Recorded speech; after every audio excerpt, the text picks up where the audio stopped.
Welcome to our UNESCO Masterclass on Artificial Intelligence. This masterclass is produced in collaboration between UNESCO and IU International University of Applied Sciences. So in this class we are exploring the world of AI, and it is called Navigating the World of AI. So here we are looking on core principles and practical applications of artificial intelligence in our daily lives and the latest developments there. So in this masterclass, we are going through 3 different sessions. The first session starts with understanding artificial intelligence. Artificial intelligence has different core principles, and these core principles are explored by a deeper look into what is important for our daily lives here. In our second session, we are navigating the presence of artificial intelligence in our daily life, especially what's coming up and where is artificial intelligence conquering the environment in our daily lives. And in the last session, we have then a deeper dive into how to utilize effectively artificial intelligence tools so that we have the best use cases for it and the maximum benefit for our future. Let's start with our first session on the core principles of artificial intelligence. Some of the core principles are very minor, others are bigger, and we try to explain what is really necessary to understand what is the basis. So, what is artificial intelligence? So, in the first place, artificial intelligence is built to mimic human cognitive tasks. So, things like we do in our daily life, like decisions, like summarizing content from reading books and so on, up to translating text into a different language or speak to another person. So all things a human can do can be mimicked by artificial intelligence. And nowadays, this is a cornerstone in our technology stack. So in almost all applications, you will find parts or even larger parts of artificial intelligence, which is then used to simplify your life or help to streamline certain processes, and this is what helps us in our lives. Artificial intelligence is not limited to a specific industry. You will find it almost anywhere, whether we are in health, in finance, in our office lives, but also in our free time, in our recreation time, we will find the influence of artificial intelligence, and this is growing over the next couple of years. And one of the key goals of artificial intelligence is to automate and improve efficiency. This means that all those tasks which we have to repeat, which can be taken over by a machine-supported system, creates a better way of working. We have seen that in the beginning of the 19th century and up to the 20th century, when automation in the industry became a huge driver for a better workplace, when we reduced the working time from 6-7 days a week to 5 days a week and so on. So in a similar way, artificial intelligence is helping us to improve the efficiency of our processes and reducing the amount of manual work in the future.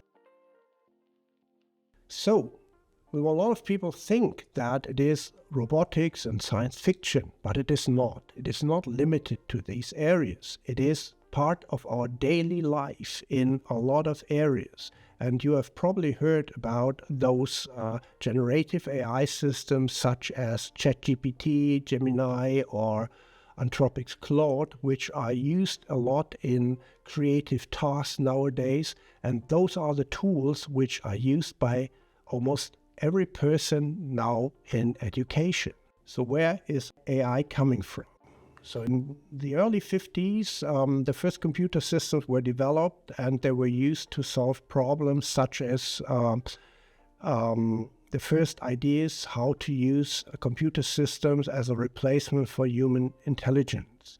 One of the drivers there was Alan Turing, the English mathematician who in World War II created a computer system to crack the Enigma code. This was the ciphering engine from the German forces, and he was the driver behind this development. And also he is the originator of the Turing test, which is a measure of if a person can understand if he's talking to a human or to a machine, and this is still a test which is in place nowadays. In the early 80s, one of the milestones were chess systems which were able to play chess against humans with chances to win to medium strong players, and also expert systems which are used especially in medicine, where rule-based systems help doctors to better do a diagnosis based on a fixed set of rules. Another milestone was in 1997, Deep Blue, a computer system built by IBM, which beats a chess champion, a world champion at that time, Garry Kasparov, in a chess game. So the first time there, a computer system was able to compete on the highest level with a human being.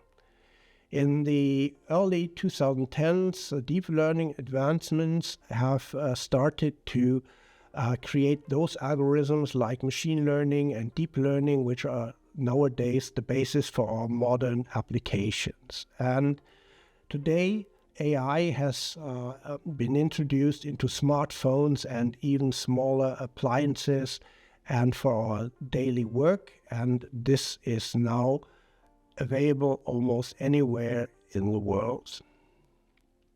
So what is the difference between AI, machine learning, and deep learning? Artificial intelligence is the bracket. This is the larger term for everything what has to do with either machine learning. So machine learning is where algorithms learning from data, and to deep learning. And here we have a different technique in place, which is called neural networks. And those two are subsets of artificial intelligence. So let's have a deeper look into each of them. Machine learning is a typical thing which is used, for example, in movie recommendation systems. You all probably have access to streaming services such as Netflix or Disney or Amazon Prime or similar systems. And here, based on what you have chosen, the algorithm remembers what you have done. In this case, here we have some cartoon movies which are mostly viewed by families or group of people, or we have special interest movies, probably in this case just a male person was interested in it, or a female person is interested into anime style pictures, and another family is more interested in a romantic comedy. So at the end, the systems use the behavior of the different viewers groups to make a movie recommendation to a new group. So if we, for example, have a group of younger children, what movie to recommend? And if you look on the 4 choices up there, it's probably the toy movies which are more interesting for this group. And this is done by machine learning. So the machine learns what you have done in the past, and from there derives a decision. In deep learning, it's a little different. So what we do here is that we analyze the content. So, for example, in image recognition, what you see on the left is the tail and the back of a cat. And on the right, you will also see a model already, which is used during the image recognition process. So a simplification of a complex structure to a simplified structure in order to identify also similar kind of cats and not the only one. So what makes a cat a cat? And this is done by deep learning algorithms. The same is with autonomous driving. So what you can see on the smaller screen in the car is actually what the camera system or the LiDAR system on the car is seeing. So it is a reduced structure of the environment and helping them to make closer decisions based on the image recognition. So in the world of AI, we have different kind of artificial intelligence systems. Nowadays, we are talking mainly about what is called narrow AI. So these are very task-specific systems. So they are designed to do a specific task, and in this task, they excel. They are not very well in doing whatever is required, but they can do those tasks perfectly. The next bigger thing, and this is what we are currently discussing, is what is the next step in artificial intelligence, is so-called a general artificial intelligence. And this is the future where a computer system can act like a real human. So without human interference, make decisions, work on problems, and solve those problems without having any additional help from the outside. And for the more far-away future, we are talking about superintelligence. And this is a concept where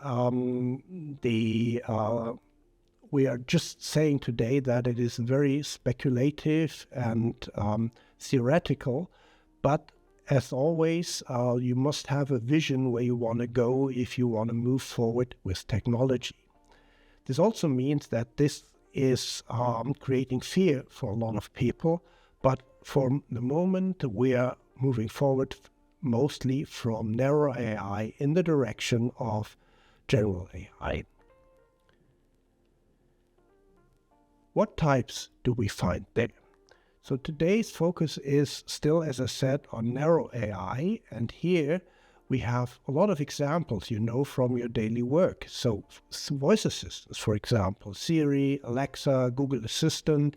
Everyone who uses a smartphone is probably used to those systems, and you also know what are their limitations. Currently, those systems are not relying on modern large language models. They are simpler systems, but this is what is now changed with the integration of large language models. Recommendation systems, as mentioned before, you have that on Netflix, on Amazon, but even on Spotify. When your new music is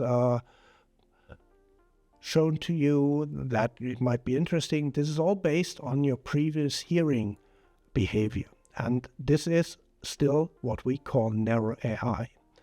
But also development which are not that usual, but we can see them in some cities such as San Francisco, where self-driving cars from Teslas are running around. They use narrow AI of today's fashion.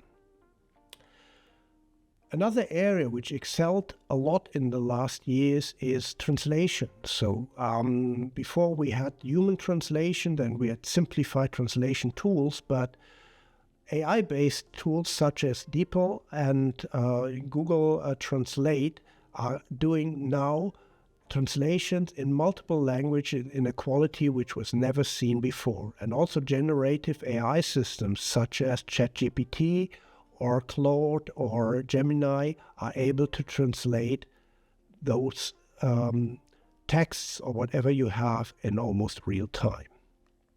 Let's have a deeper look into machine learning.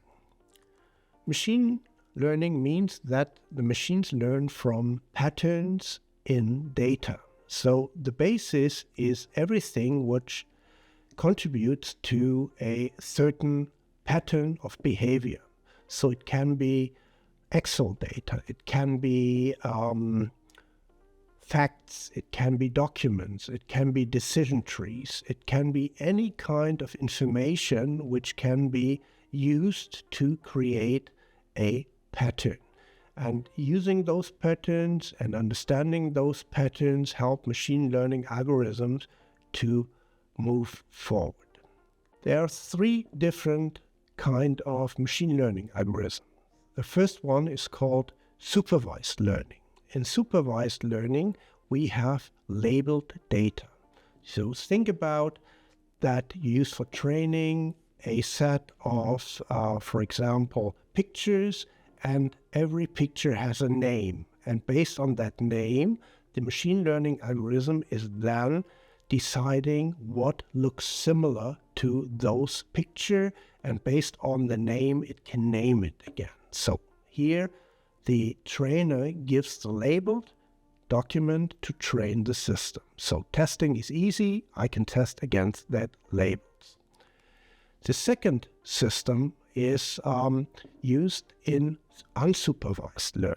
And unsupervised learning means I don't have labeled information. So the training set is a huge number of data sets, and the algorithm is able to separate certain properties on its own. For example, it creates clusters of information which belong together.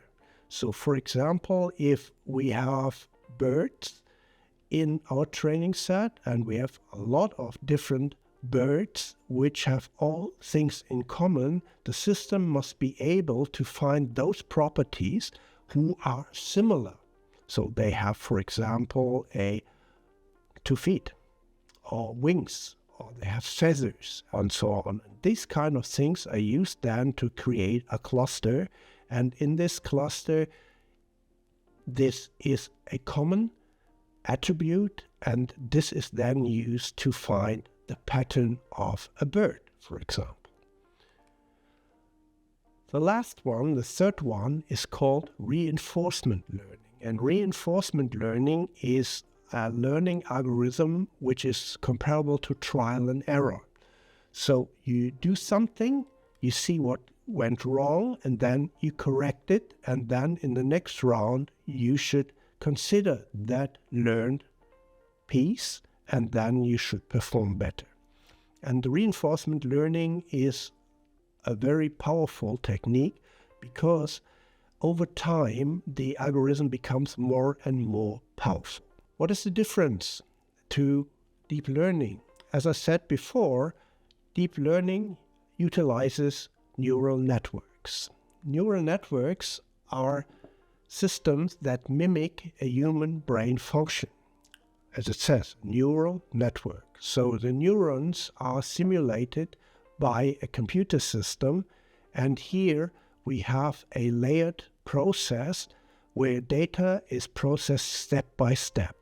It all starts with an input layer, so information is coded in such a way that multiple entry points are then transferred into hidden layers, and in the hidden layers those are processed, and there can be multiple levels of hidden layers, and after using the computing output you will get then on the output layer your result.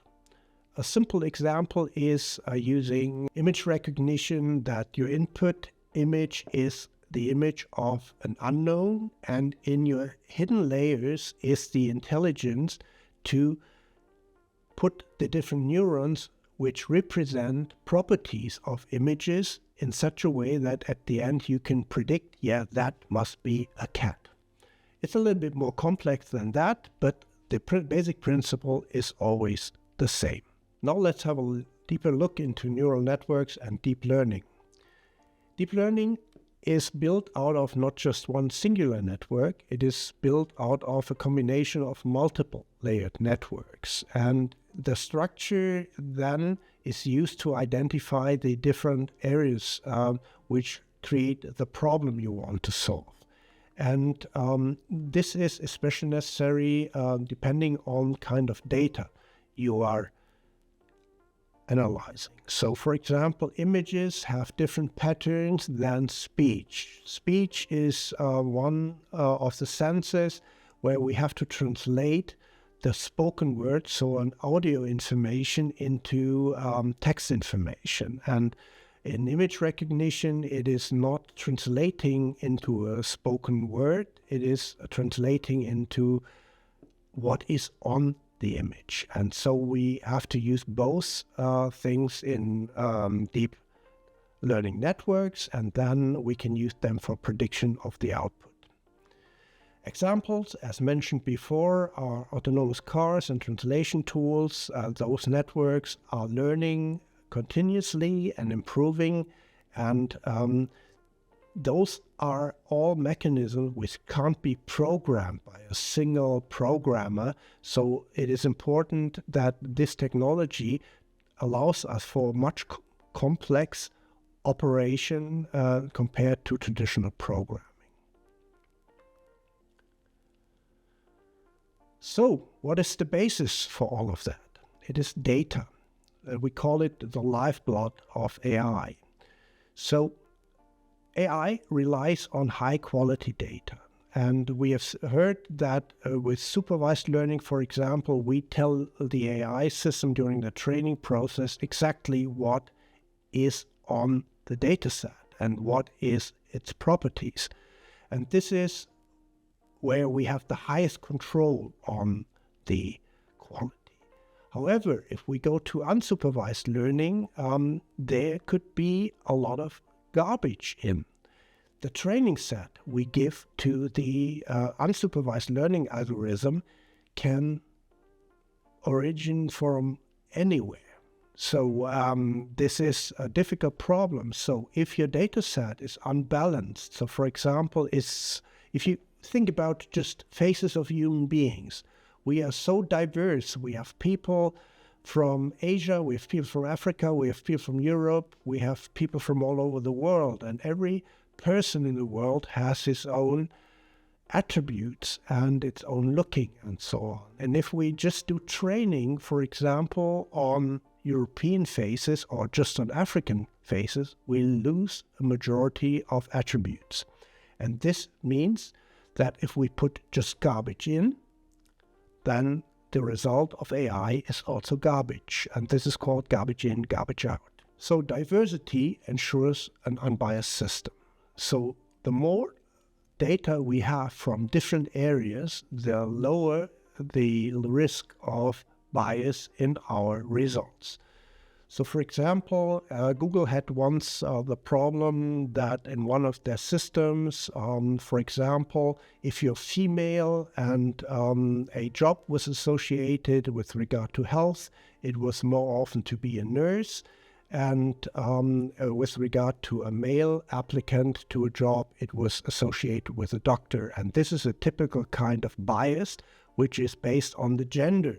And usually in a great training set, you avoid such kind of bias. It's the same with, we have heard about systems for identifying faces, where skin colors weren't trained in a lower variety. So this creates a bias which we do not want. And therefore, we also see that for training AI systems, the quality is key. And we can improve the quality right from the beginning by cleaning and organizing the way we train our systems. The more we know about our training set, the more we can avoid those unwanted bias. And we have to understand that at the end, that if the data is not perfect, we have a flawed AI system. The next part in artificial intelligence systems are algorithms. Algorithms are those parts who are controlling the logic behind AI systems. AI systems need a process, how they process data and what steps are done in what order and so on, and this is controlled by the algorithms. And we have simple algorithms which just following a decision tree. A decision tree is a system where you start from somewhere, and depending on reaching a certain condition, you go left or right, and the path is then following again another tree node, and you go down until you reach an end. in the neural networks where you process your patterns, you go a different way.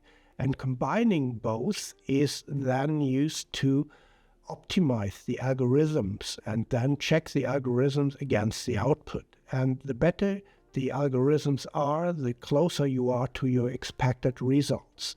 And you can measure that. And sometimes doing fine-tuning, you overfit your models, then it is just solving a specialized case. Sometimes you do not enough, and even simple problems cannot be solved.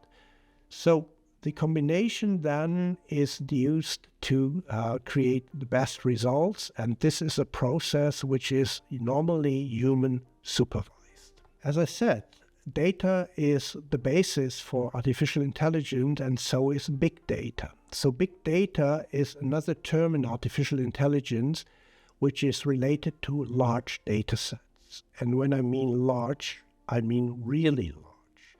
So in big data, we create those big data sets which are used for training. So if you talk about, for example, generative AI systems, large language models, we are talking about billions of parameters for training. So billions means it is not something I can work on in Excel easily.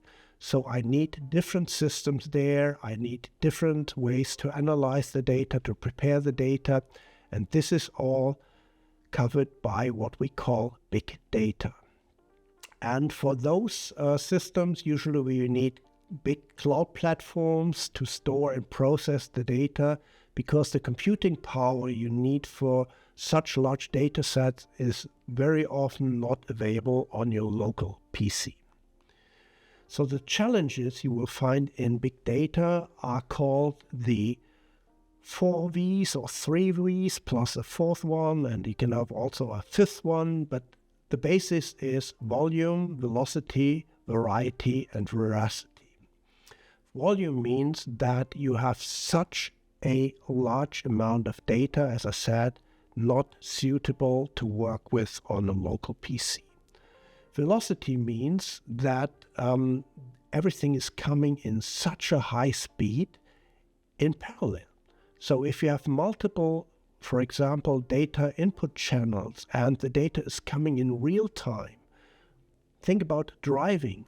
How many data sets are created while you're driving 100 meters through a city? How many images you have to analyze and so on? This is what is meant with velocity. Then variety. How many different aspects you have to look on? Oh, there is a street sign, there's a street surface, there's a human, oh, there is a child, this is an adult, this is an elderly person, oh, there is a pathway, oh, I have to turn right, oh, I have to stop, I'm too fast, and so on. This is what variety makes. And then there's veracity. Veracity means, is this true information I need to analyze? Is this something which is correct, and so on? And as I said, if there's garbage in your data, then the result can be only garbage. But if everything works, you have a lot of benefits. You have the right patterns which you can reuse, you have the great insights, and you are able to make predictions. Think about autonomous driving. If I know the patterns of a certain street environment and I know how to behave, then I can safely turn right if all the parameters fit. What about natural language processing? This is when we do speech recognition, when we do translation and so on. The term in artificial intelligence is called NLP. And this area of expertise allows machines to understand language. And language is a very, very complex construction. We have the different languages with different grammar in the different countries. We have the problem of pronunciation, we have the problem of dialects, we have the problem that people make mistakes during building sentences. And this all is part of research in NLP. And This is used, as said before, for translation, but also for sentiment analysis. So sentiment analysis is used to understand what is the meaning inside a sentence. Is it meant as a criticism, so negative, or is it a neutral statement, or is it a positive statement, and so on. So it's not only about to understand the word, but also to understand what the combination of word expresses. So it is not simple. And NLP was enhanced in the last couple of years through new models like BERT, GPT, and others. So this is what you have seen in the last 2 years, which revolutionized artificial intelligence applications in daily life. So we can go to a website and use such a system, which is then talking to a large language model in the background. And the technique behind that are those NLP models. It's used in chatbots, it's used in virtual assistants, and this is so helpful because we have now systems which are much better understand what is my question, what is the meaning behind my question, so that they can give an informed answer to that question, and that also the user has the impression that there's some kind of understanding behind the answering system. The challenge is there that things like ambiguity, things we easily can process in our brain, human can easily process in their brains, has to be also processed by a computer system. And this is sometimes difficult. Or the cultural context. So different countries use different terms in a different context. So the meaning there is also highly different. An example here is also, for example, sign language in different countries is based on different gestures because the language is different and the construction of language is different. And to create here coherent systems is not that easy. So here's an example when you ask such an assistant to say hello in a friendly mood in different languages. So here the systems are able to do it in the language, in the right grammar, and even using the right characters, which are sometimes different for the different languages, as we know.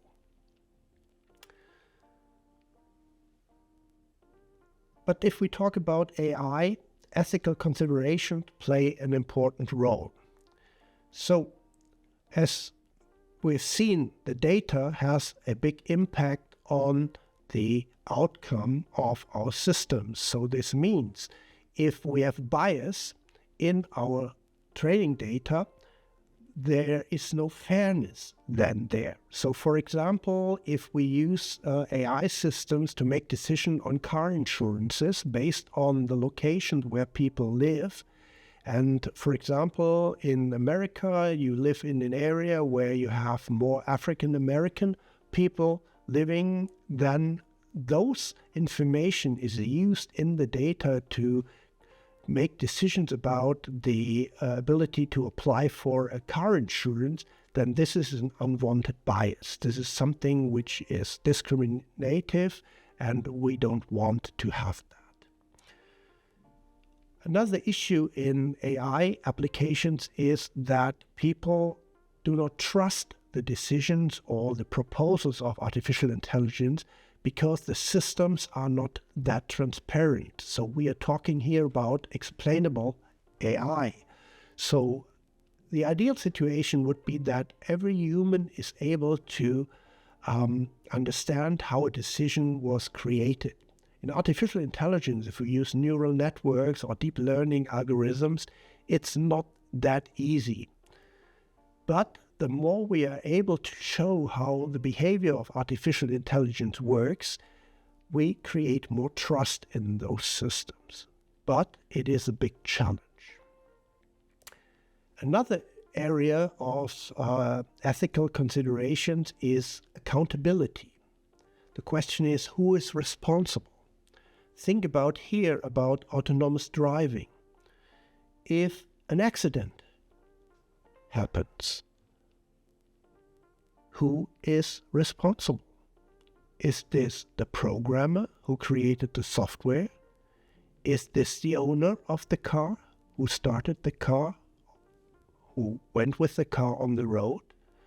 And those questions need to be answered. And these questions need to be answered as a society and not only as a person owning and using such systems. Nothing we can leave open. Data privacy is another issue. So when we use autonomous driving, for example, we have cameras on our cars. So we are filming all the time. So what's happening to the data? Or if we use our data in a system movie recommendation, do we want that the Amazons of this world knew what I'm interested in? Or do we want that this information is used against us? In health, for example, if our health data is available and analyzed by an artificial intelligence system to support the doctor, do we want that our name appears somewhere in the training set? And those things have to be safeguarded before setting up such systems. And finally, what we have to find is a great balance between innovation and ethics. I see all of you saying, hey, that's so great, that's helping it's helping us so much and so on. However, it has to be a balance, because not everything what is great and helpful is really useful on the long term. So as I said before, personal information, if it's exposed and used against you, you don't know it today, but maybe in the future, this is not something we all want to encounter. What is the role of AI in automation? In automation, as mentioned before, repetitive tasks are sometimes really boring and we don't like to do them. And here AI can help us a lot by automating those. And as robots before help us automating those tasks in mechanics, AI can help to automate tasks also which are more cognitive. So, for example, processing documents a couple of times, a lot of them can be done by an artificial intelligence system. So, for example, creating abstracts of documents. Remember of having a library in the 70s. In the 70s, for example, in chemistry, all the journal articles were summarized in what was called the chemical abstracts. It was a large publication, and you'll find a summary of each article in the year in one of the volumes. And then a chemist had to go to the library and then look into the chemical abstracts to find the article of interest. Those abstracts were written by people, by humans, and it was a lot of work. They had to read and then process the article and then create those abstracts. This can be done nowadays by artificial intelligence systems. So automating these tasks makes sense, and you can use the intelligence of the human for more high-level tasks. The driver behind all these ideas is always an increasing productivity and efficiency. As we know that time is expensive and there is a higher impact on costs with time, those systems help us to save money and save time, obviously. And if it's used in such a way that human power is used for more interesting things, for creativity and similar things, then it's very helpful, and the increased productivity on such boring, repetitive tasks is highly welcome. Another important aspect of automating the repetitive tasks is reducing human errors. And human errors are always there when you have, for example, transcribing tasks, if you have to enter information manually.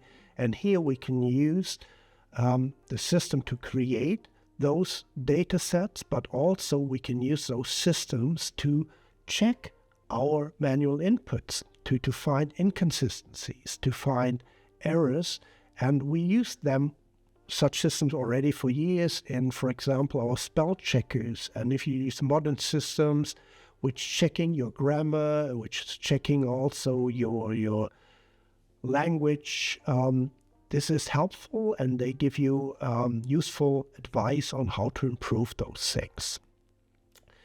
And this is also used in manufacturing and in customer service. So those customer agents who have to look on a variety of different inquiries, and some of them are never seen by them before, so for them it's difficult to ask. But here those systems can help because they have all the past events in their knowledge base, and because the processing is not just based on exact terms and categories, it can be now researched by using human language questions.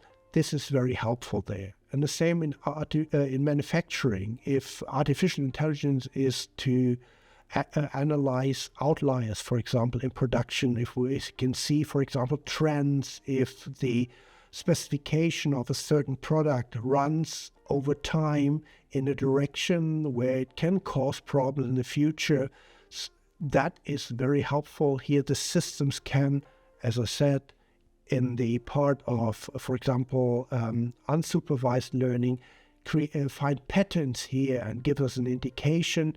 This is very helpful. And these are just two examples of a series of examples we can use. However, this has an impact on jobs. So some jobs will probably change. Some of them will no longer be possible in the future. We've seen this kind of disruption in a lot of industries. For example, in the printing industry. Before, when we had everything where you used single letters to create your journal and then printed from that, was replaced by computer systems, was replaced by desktop publishing systems, and so on. Such kind of disruptions also will take place in this area. In the same way, robots have replaced people and make people to become supervisors to robots. This can also happen here in artificial intelligence. We don't know the changes right now, but we have seen already some of them coming up in the industry. So what are the challenges in AI development? Data plays, as mentioned before, a great role. So the quality, creating the data, cleaning the data, organize the data is important for the success of the artificial intelligence systems.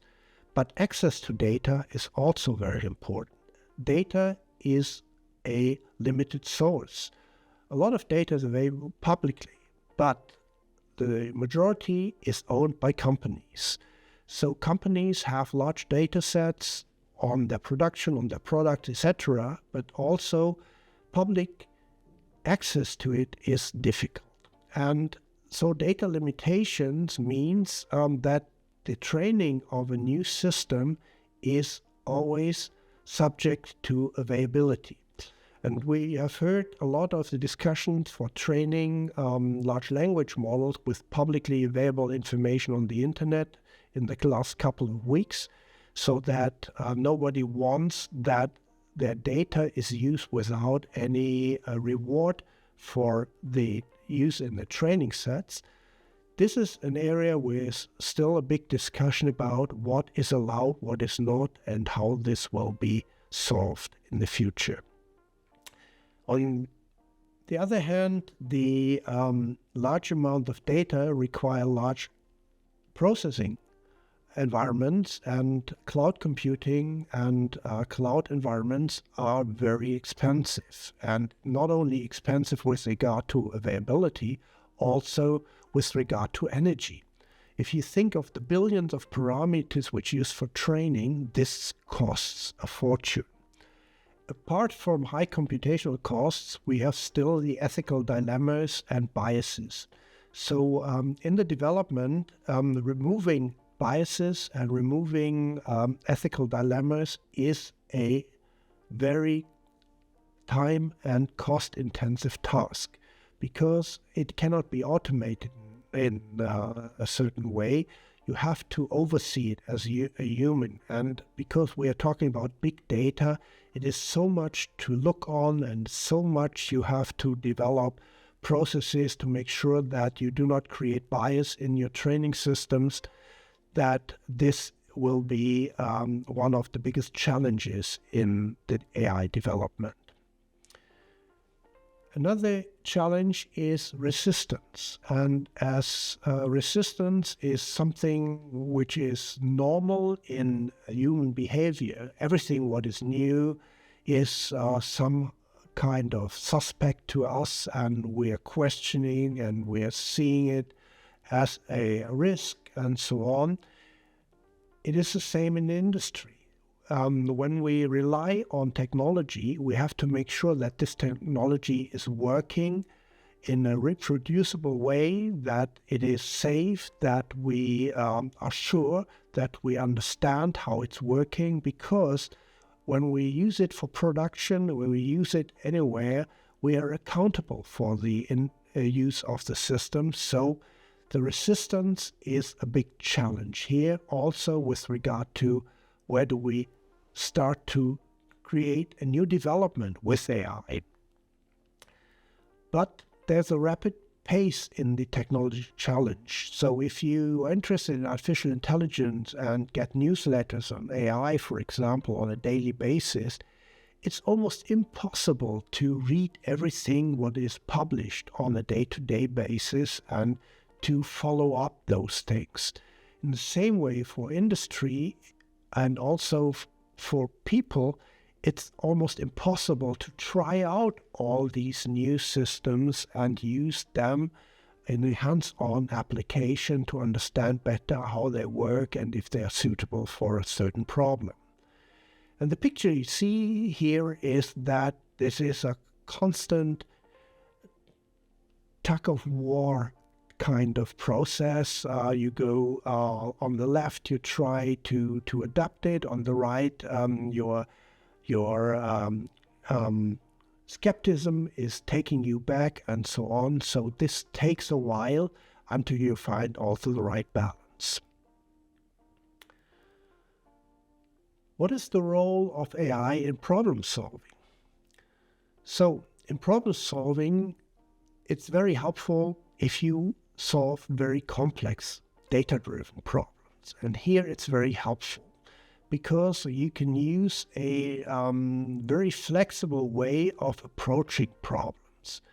So you can use artificial intelligence for predictive analytics. And predictive means that you can look into the past, or you can look into what the system learned and then predict what is next. And in this way, and if you are able to explain it and back it up with what is giving you the idea where you want to move to, you are making informed decisions. And this is important, that those decisions are not just decisions on its own, that they are informed by explaining why you are coming to those kind of decisions. And this is used, for example, in the optimization, in a lot of processes. You see that in the supply chain, in logistics, in operations. You can use those, for example, also hints you will get sometimes from such systems to improve and optimize your whole flow of processes, because here you're looking on not just details, you're looking sometimes on systematic problems. And with the help of AI, you are able to optimize systematic problems which have a higher impact than just a solution of a detailed problem. This can be especially used in healthcare diagnostics and in drug discovery, because with a large amount of data, we are able to process much more data than we were able to process as humans before. A lot of the research process or the diagnosis process was based on the doctor or the researcher in chemistry or biology, because he has an experience over the years. He used the chemical mechanisms, he used the physical forces which are taking place between atoms and molecules, or in bigger molecules like peptides and so on. And based on their experience and creativity, you come to new ideas. In modern systems, we have heard that AI systems now are able to completely identify the structure of DNA based on the algorithms in their deep learning models. This is such an advancement, and we can test then against the reality much more easily with such systems, the same way we can use them in healthcare diagnosis. So using image analysis to identify tissue patterns and to help the doctor to create a correct diagnosis.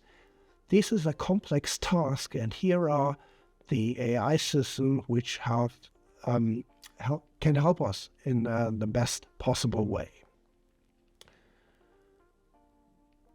This is also used nowadays in global issues. You have probably heard that weather forecast is a very complex thing, and that large computer systems are calculating weather models and so on. And here those models are now based on artificial intelligence, and those models are getting better and better and better and helping to support our weather forecast.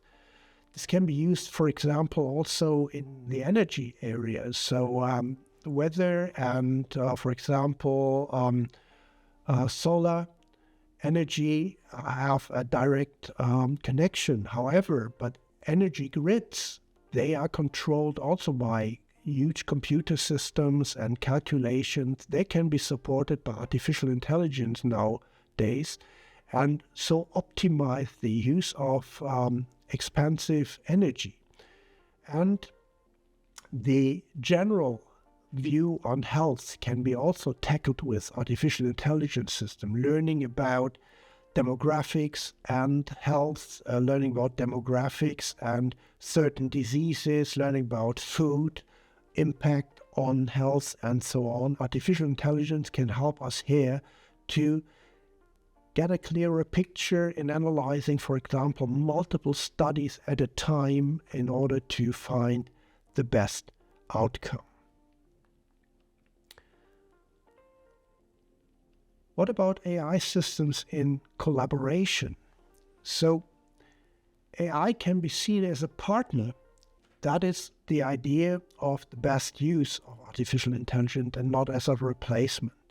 The fear of being replaced by artificial intelligence is valid, but if we understand how artificial intelligence can complement us as human beings, that is where we can see our highest chance. And that is where we are heading for.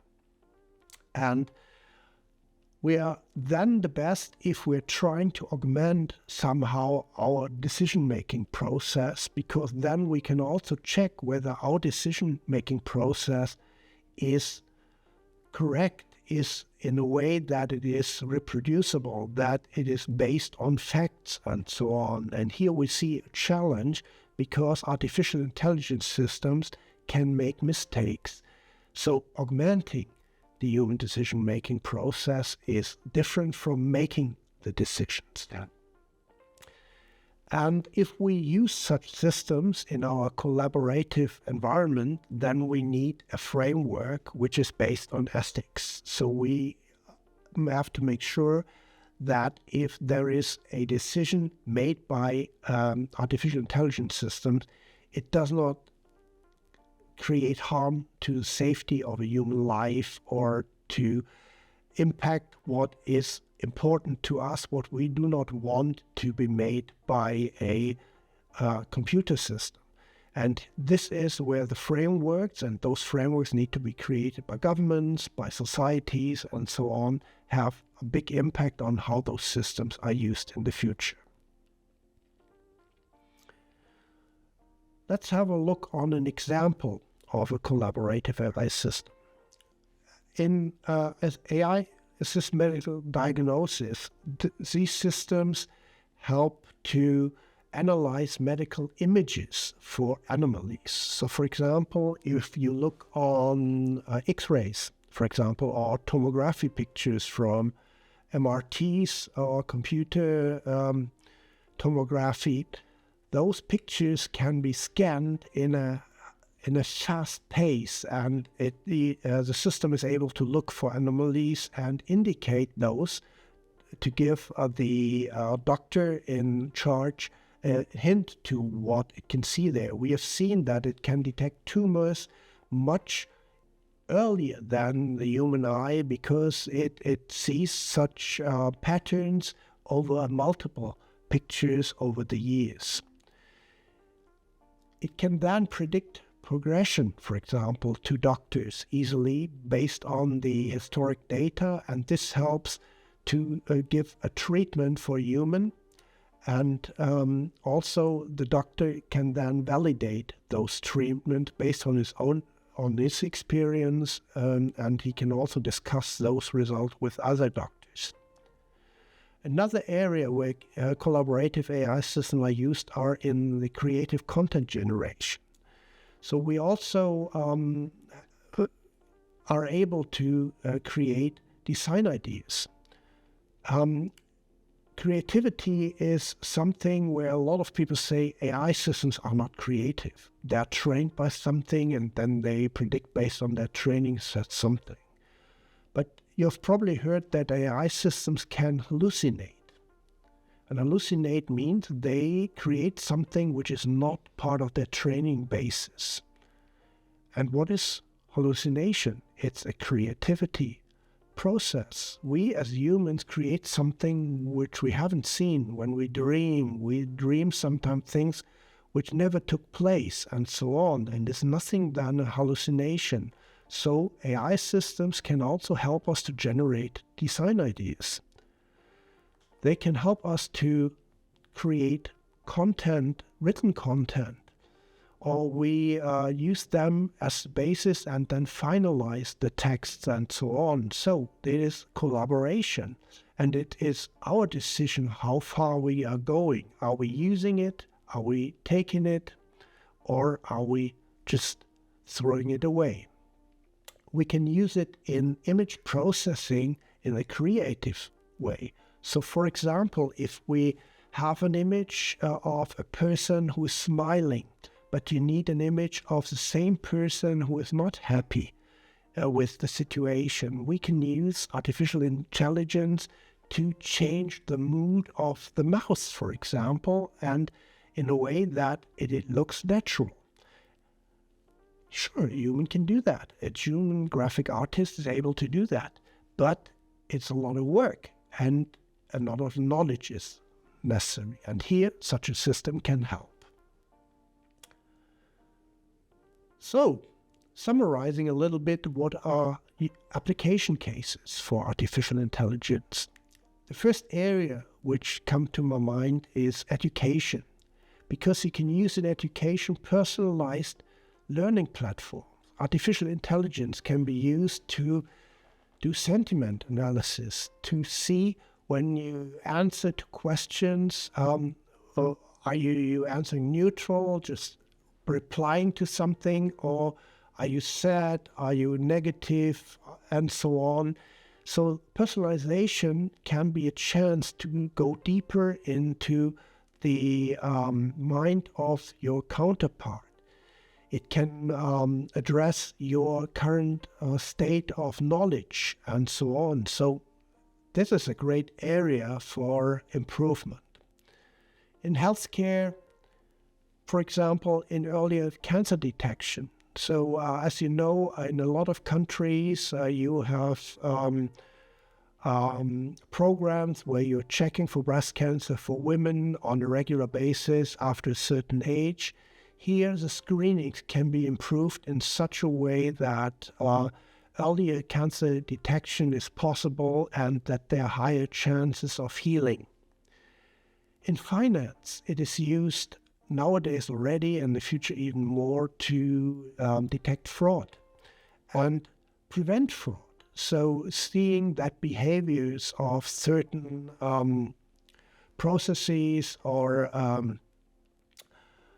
certain, for example, money transfers are suspicious, and understanding how credit fraud is done.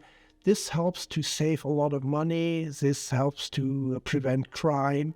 And the damages, all damage will just increase prices. And this is also beneficial for us that this is avoided. In transportation, we can use that for robots, delivery robots, autonomous delivery robots in the future, especially in spaces where there's no danger of endangering people. You can use that in plants. You can use that in inventories. Here are such systems in place which can do a lot of tasks like preparing groceries for delivery, fully automatic, and this is a great chance. And another area is the retail industry. In the retail industry, it's already used for forecasting demand, and especially with the limited resources in transport, with the idea that we want to save carbon dioxide, that our footprint needs to be reduced. This is very helpful, and also keeping the inventory small so that there's not a high binding on capital. All those things can be used then to improve the whole retail process.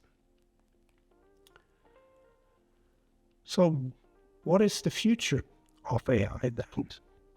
So what we'll see is that we will have a stronger integration with IoT and edge computing. What does it mean? IoT is short for the Internet of Things, and this means that if a thing, a certain kind of machine, or whatever is connected to a computer system, which is connected to the Internet, is able to transfer on data, those things can be controlled by artificial intelligence, especially when it's about to deliver too much data.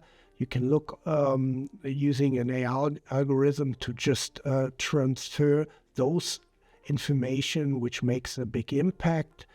And such things can be integrated into the IoT device already. So it means the artificial intelligence is not running at a central computer system. It's already running within the device, and that is called edge computing. So at the edge, information is already processed so that less information needs to be transferred to the centralized computer system.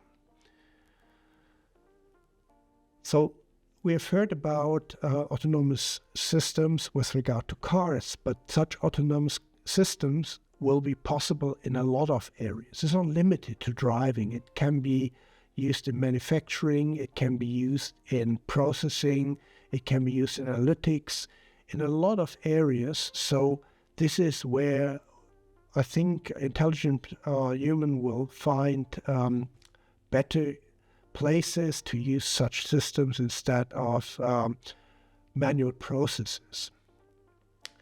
Another area is the enhanced human-AI interaction capabilities of the systems. So what you can see on the picture here is a robot talking to an elderly person, and the metaphor behind it that we can use artificial intelligence to help people with disabilities, to support them.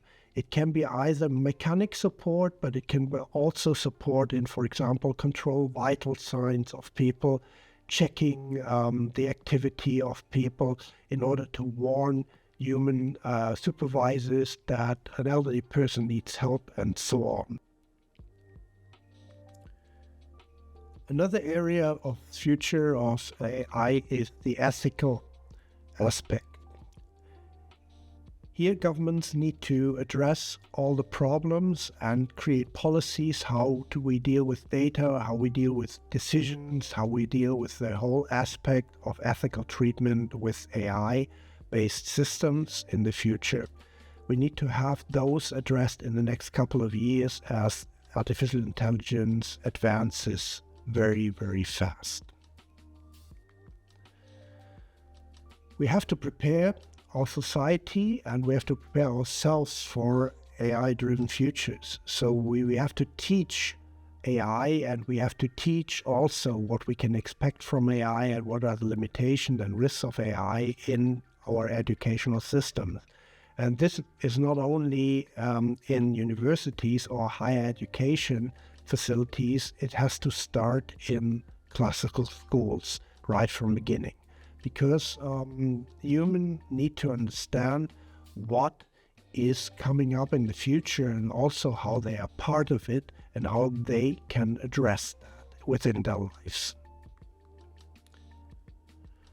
So let's recap what we have done in our first session.